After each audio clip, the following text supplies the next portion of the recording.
चलो भोले बाबा के द्वारे, सब दुख कटेंगे तुम्हारे।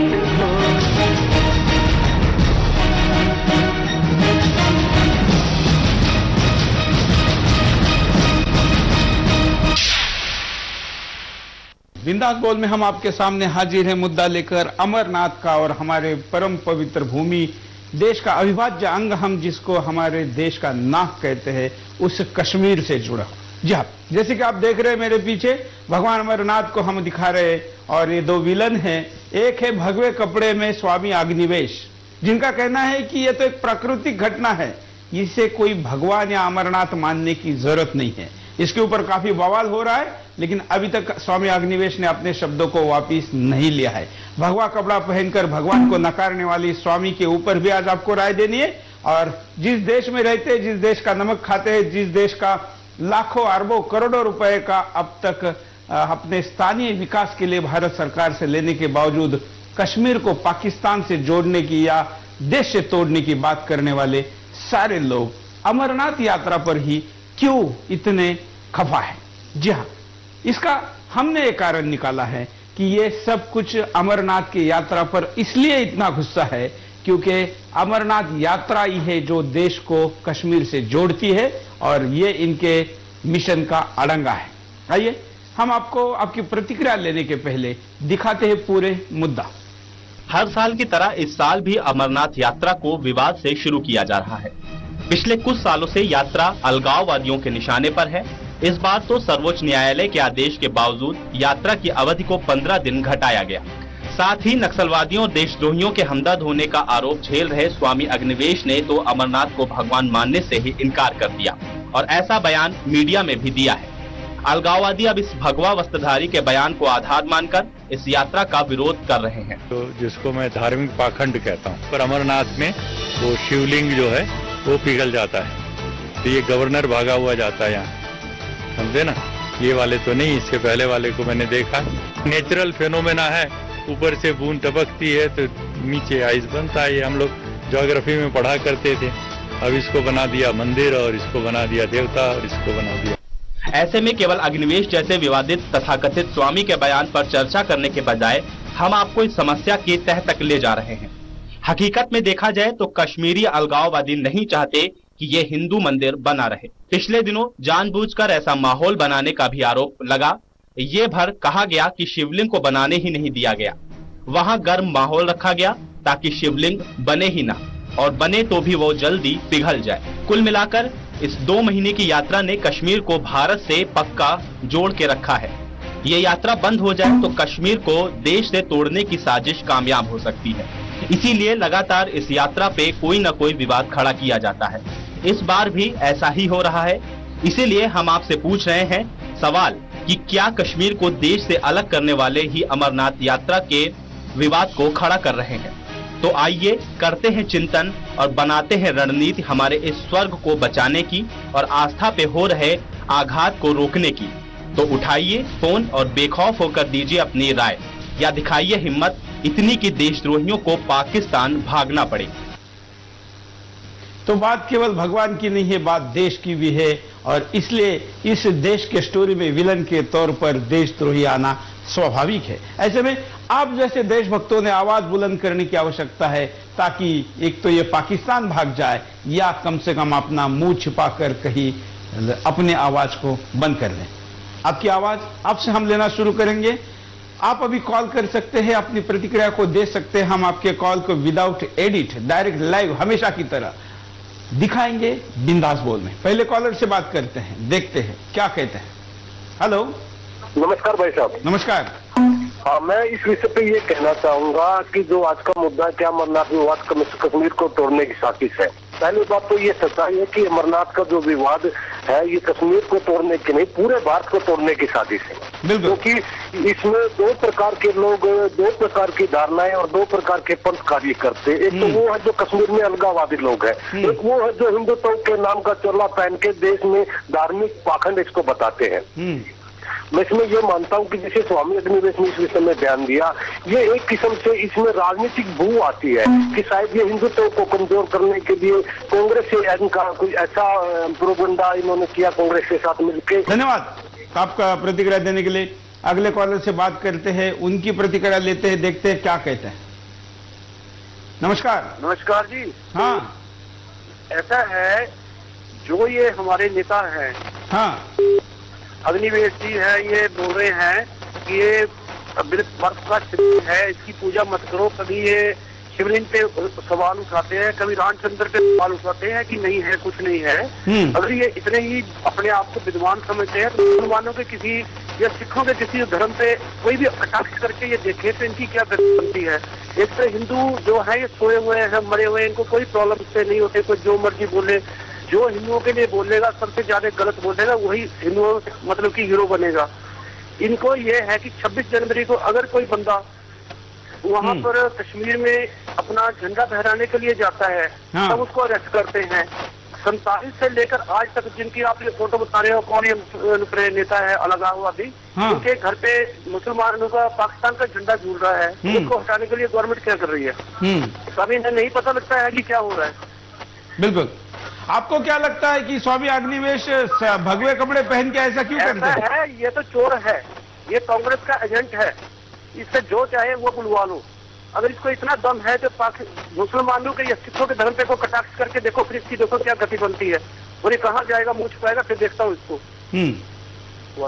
धन्यवाद। अश्विनी जी पंजाब से अपनी तीखी प्रतिक्रिया दे रहे थे। शब्दों के चयन में भले ही कुछ असंवैधानिक शब्द आए हो, लेकिन जब बात आस्था की हो, श्रद्धा की हो, देश की हो, देश की संप्रभुता की हो, तो ऐसे में गुस्सा आना स्वाभाविक है। अगले कॉलर से बात करते हैं। नमस्कार। नमस्कार सर। बोलिए। मैं गौरव पटेल बोल रहा हूँ सर। हाँ बोलिए गौरव भाई। भारत के लिए तो मेरा कश्मीर है ही, कश्मीर तो है, भारत से अलग नहीं होना चाहिए मेरा कश्मीर। हाँ। और जो हमारी यात्रा है सर, जारी रहना है और रखना है हम लोगों को। धन्यवाद। गौरव पटेल कह रहे हैं कि यात्रा को जारी रखना है, लेकिन सुप्रीम कोर्ट के आदेश के बावजूद श्राइन बोर्ड और सरकार, जो कि श्राइन बोर्ड का अध्यक्ष वहां का गवर्नर होता है और सरकार वहां पर व्यवस्थात्मक निर्णय लेती है, 15 दिन यात्रा को घटाया गया है। 365 दिन में केवल 60 दिन जिस यात्रा को किया जाता था उसको भी अब घटाया गया है 15 दिनों से। क्या ये सही है? 15 दिन यात्रा घटाना सही है? यात्रा के ऊपर हर साल विवाद खड़ा करना सही है? इस यात्रा के विवाद के पीछे के क्या है तर्क? कौन है इसके हीरो और कौन है इसके विलन?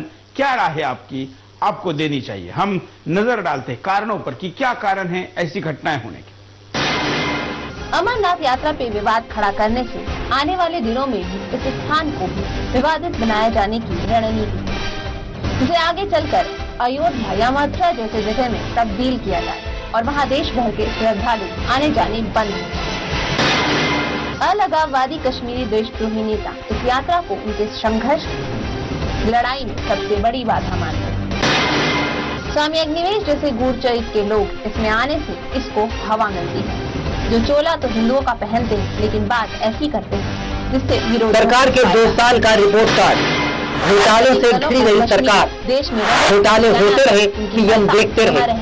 अब हो रहा उपलब्धियों का बखान। पहली प्राथमिकता अब देश का सबसे बड़ा सवाल, तंत्र का जिम्मेदार कौन? विधायक पार्टी आदेश तोड़कर अब्दुल्ला के पार्टी को वोट देते हैं। इस पूरे प्रकरण में विदेशी शक्तियों का भी हाथ रहता है, इसलिए कश्मीर की न्यूज भारतीय चैनलों के पहले कुछ विदेशी चैनलों पे जल्दी आ जाती है।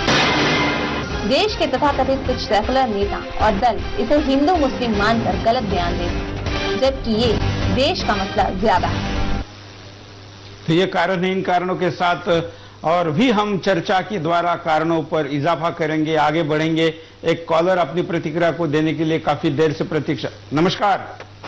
हाँ नमस्कार, जितेंद्र जैन बोलता हूँ, अंजड़ मध्य प्रदेश से। हाँ।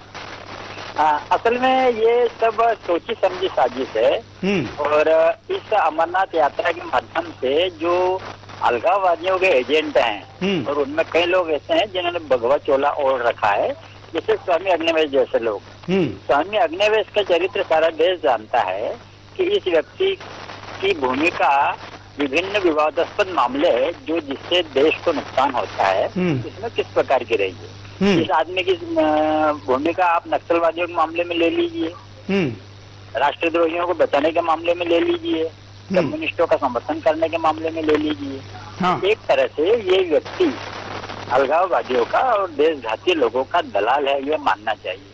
आवश्यकता आज इस बात की है कि पहले अलगाववादी से निपटने के पहले ये जो हिंदू लोग हैं भगवे चोले में और सफेद पोश, पहले उन लोगों से निपटा जाना चाहिए। अगर इन लोगों को ठीक कर दिया गया तो ये जितने भी अमरनाथ यात्रा या इस तरह के कश्मीर जैसे मुद्दे हैं अपने आप समाप्त हो जाएंगे। पहले आवश्यकता है कि इन लोगों को ठीक किया जाए। बिल्कुल, धन्यवाद। जितेंद्र जैन बोल रहे हैं कि पहले ऐसे लोगों को ठीक किया जाए, स्वामी अग्निवेश जैसे अपने बयानों से दूसरों को फायदा पहुंचाते हैं। और भी कॉलर हमारे साथ जुड़े हैं, उनसे भी बात करते हैं। नमस्कार। हेलो, नमस्कार। मैं दिनेश शर्मा बोल रहा हूँ, नागौर, राजस्थान से। सर बोलिए दिनेश जी। जी सर, ये अमरनाथ यात्रा के लिए आ रहा है तो ये सर ये अपने मतलब मैं ये कहना चाहता हूँ कि अपने भगवान के प्रति अपनी इतनी आस्था होना बहुत जरूरी है। हेलो। हाँ, बोलिए बोलिए दिनेश जी, बोलते रहिए। भगवान के प्रति अपनी आस्था होनी जरूरी है। अगर अपना अगर ईश्वरी अपने अंदर है वो अगर अपना नहीं रहेगा तो फिर सारी दुनिया ही मतलब नष्ट हो जाएगी। बिल्कुल। मैं ऐसा चाहता हूँ सर, ये अमरनाथ यात्रा, जैसे अमरनाथ यात्रा में एक कहानी है, जैसे अमरनाथ अंबानी भूखे को भोजन और प्यासे को पानी। इस प्रकार ईश्वरी सब कुछ है, जो गरीब या अमीर सबको देखता है। अमरनाथ यात्रा के द्वारा ही अपना कश्मीर जुड़ा हुआ है सर। हर हिंदू के में ये भावना मतलब ये भावना रहती है कि अपने ईश्वर मतलब याद करके उसी से अपने धर्म के प्रति लगाव रहता है उनका। बिल्कुल, धन्यवाद। तो आप भी प्रतिक्रिया दे सकते हैं। अब हम एक एमएमएस लेते हैं कि एमएमएस काफी आए हैं आज के इस विवाद के ऊपर, कुछ विदेश से भी आए हैं, उनमें से एक एमएमएस आपके सामने। अमरनाथ की यात्रा पर जो बात बोली है, पूरे देशवासियों की भावनाओं पर ठेस पहुंचाई है, क्योंकि अमरनाथ यात्रा अपने आप में एक सबसे अलग ही यात्रा है। हमारे जो धार्मिक ग्रंथों में जो बातें लिखी हुई हैं, क्या वो सारी बातें गलत हैं? क्या उनको ऐसा बोलना चाहिए? मुझे लगता है कि स्वामी जी पाखंडी हैं, उनको ये बातें नहीं बोलनी चाहिए थी। स्वामी जी को पूरे हिंदू समाज से माफी मांगनी चाहिए। स्वामी अग्निवेश के माफी की बात करे हमारे एमएमएस भेजने वाले एक दर्शक और एक सच्चे भारतीय। आपकी क्या राय है? क्या कार्रवाई हो? क्या है इसके पीछे का पूरा गूढ़ चरित्र और क्या है ये पूरी रणनीति? एक और कॉलर। कहना चाह रहा हूँ कि क्या बोल रहे हैं स्वामी जी, क्या बोल रहे हैं?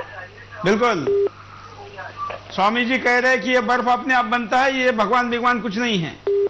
अब तो ये नहीं है तो ये कहाँ से आ गए, कहाँ से पैदा हो गई है? ये पैदा कहाँ से हो गई ये बताओ आप मेरे को। पहले तो उसमें आगे थे उनकी आंदोलन में, फिर अब यहाँ पर इसमें भी नेतागिरी करने आगे गए। स्वामी अग्निवेश पहले एमपी भी रह चुके हैं, राजनीतिक करियर भी इन्होंने। ये सनातन वाले हैं या हिंदू धर्म वाले हैं ये लोग? नहीं, ये तो गूढ़ चरित्र है। ये शायद सनातन धर्म से हैं, ये इनको मालूम नहीं है अभी भी कुछ भी। हमें तो अग्निवेश के बारे में हमारे पास एक ही परिचय है कि ये गूढ़ चरित्र है। धन्यवाद कॉल करने के लिए। अब हम यहाँ पर रुकते एक छोटे से ब्रेक के लिए, ब्रेक के बाद दोबारा आएंगे। बिंदास बोल जारी।